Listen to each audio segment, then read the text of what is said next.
Karen Warden with Film Courage, the radio show. Well, we're continuing our PMD discussion outside the studio of LA Talk Radio with Jon Reiss and Dypiangco. And there were a lot of questions that we left on the table, one of which is a hypothetical case study. Let's suppose we have a $250,000 film, no major stars, and no major film festivals. How would you begin marketing the film? Okay, so basically, with any film, I tell filmmakers to first think about what their goals are. And because different strategies will result in different goals will result in different strategies and how they're going to approach that film. And then also to think about the resources, and you're giving $250,000. And basically, I would say as a rule of thumb, although it doesn't apply to every film, it's like 50-50. If you have $250,000, you should have only spent $125 on your distribution, on the making of the film, and saved $125,000 or something like that for the distribution and marketing of the film.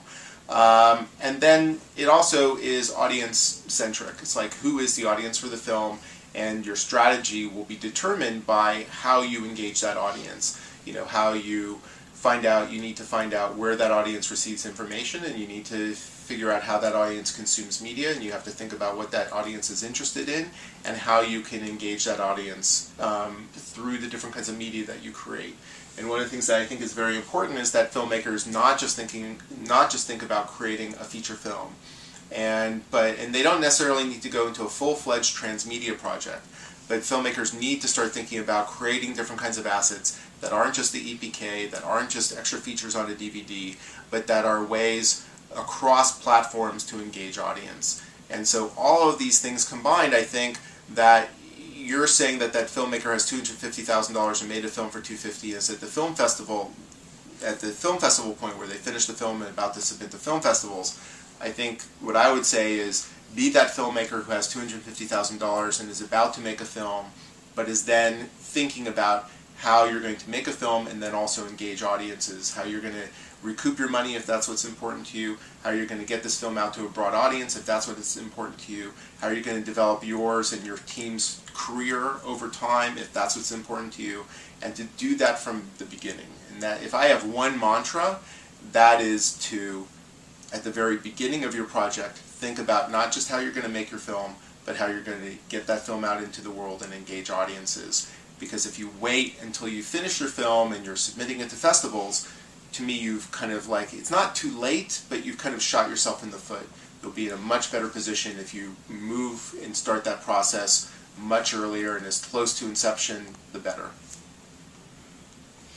Absolutely, I totally, I think in terms of whatever resources you have, it's just really laying a good plan, and having not only, well, here's the plan that we envision, here's how it fits within $250,000. This is all of the assets we're going to create. This is, the audience we have and how we're going to engage with them, and we have this much in our budget for that, and how can we make those things work? Maybe we can't go full transmedia. Maybe we really want to, but we just can't afford it. In some ways, there's definitely low-budget transmedia ways to gauge, but I think, just, what's your plan, and what's your budget, and how can you, it's always a give and take. Every filmmaker would always love more money to make their film, and, why can't I make $1 million film? Well, you can't, So here's what you have, and here, figure out how to work with that. Mm-hmm. And I think what Stephen's saying in terms of having a plan is exactly right, and that filmmakers are used to making business plans, and I think part of that business plan, or a good percentage of that business plan, needs to be a distribution and marketing plan, so that you have from the inception, you have an idea of how you're going to get this film out into the world.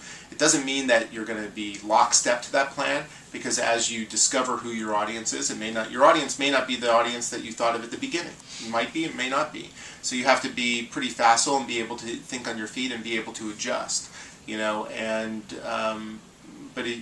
But you have to start with this awareness to start early. So let's suppose you have a good idea of who your audience is. What's a DIY approach to finding out how they consume their media. I mean, if it's not the 18 to 34 male demographic, then you know that, well, then, those types are going to find most of their stuff online. But what if it's something, let's suppose Cocoon, the film Cocoon, so it's an older audience. I'm dating myself here, but how are those people, how are we going to find out where they get their media? Well, I think the key is before you find out how they consume media is to kind of find out who they are and how they in fact consume information. So say there's a film called The Singing Revolution, which was about the Estonian Revolution, and their audience is an older audience, and they bought a lot of DVDs. They not only bought a lot of DVDs, but the filmmakers made a CD, if you can believe it, of the music that in the film, and the music and Estonian folk songs, and that audience bought a lot of those. So this is a medium that you think is gone, the CD, but there's still audiences that consume media in that way. So they were smart to think about what their audience consumes, and they through research, and then they created a product for them that they would buy. So I think part of it is, I think it's smart exploration of social media, but also smart exploration of organizations. I think it's really important that filmmakers see if there's organizations that pertain to their audiences, and to engage with those organizations to reach audiences. And this is, I know, something that Stephen and Mark are doing on the film How to Live Forever. And as much as possible, if there are organizations organized around your audience, to try to engage those organizations. And this is yet another reason why I think filmmakers need to start this process from inception, because those organizations will be much more receptive to you and working with you if you involve them in the process. If you come to them with a finished film and say, hey, I made this film about aging, for instance, but you've never talked to them beforehand, then they say, oh, well, that's kind of nice, and, whereas and I know Mark did talk to some of these organizations while he was making the film and engage them in the process, then they're going to be much more involved with the film and feel like they have an ownership over the whole project, which is the same way as any audience member. If you involve them from the beginning, they're going to feel like they have an ownership and a stake in that film that you're making. They're going to feel part of the team, and that's what you're looking for. Yeah, I think it's funny you mentioned Cocoon, because, this movie, How to Live Forever, Cocoon, you have the senior citizens who, they find the fountain of youth, it's these pods, they go swimming, and they feel great, and whatever. And, How to Live Forever, we're very much interested in a lot of, that audience, and it's, so, a lot of the work is researching them and who are these audiences, and it's not just automatically who you might think the audience is.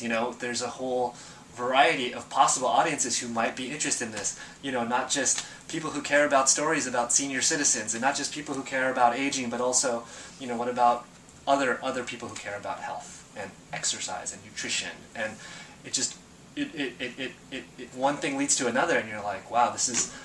I really have to get a handle on my audience, and it's a lot of work to do that, but it's so critical to laying that plan.